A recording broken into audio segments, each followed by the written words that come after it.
essentially we got pretty hammered by piracy because as soon as we're available online, we had a theatrical and video on demand release in America on the same day that we had our theatrical release in Australia.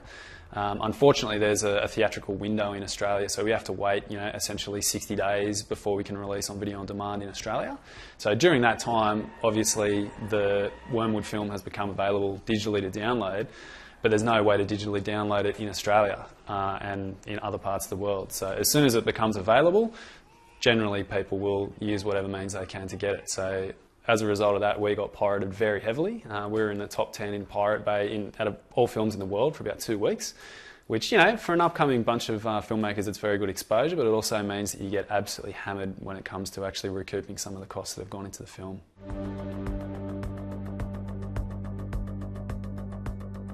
Yeah, it's a bit frustrating. I'm glad that people like it. That's probably the first thing. But essentially, we've got a bunch of cast and crew that have worked really, really hard for about 4 years that we have to be able to pay them. So if our profits are sort of sliding away through illegal downloads, it just puts us in a position where we're unable to pay a lot of people that have worked really, really hard for a long amount of time.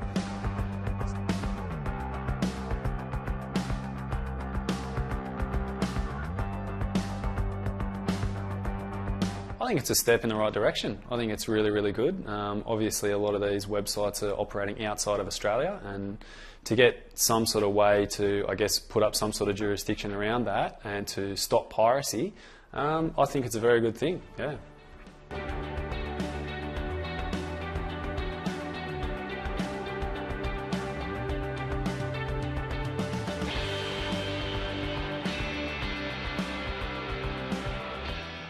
Yeah, I think that there should be some experimentation there. I can really see where consumers would get frustrated not being able to see, a product that's available in other areas of the world.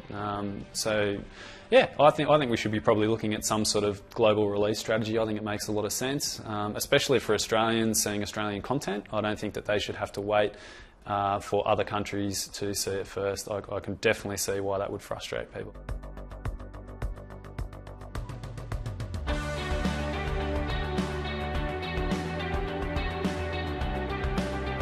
I think that what would actually make a lot of sense would be, bringing in some sort of, I guess, like a fine system. If you run a red light, you get a fine, all right? Something like that. So if you download illegally, you should get some sort of fine about it, just so that people realise that it's illegal, it's against the law, but it doesn't open you up to hundreds of thousands of dollars of legal fees to, a copyright owner that's trying to sue you.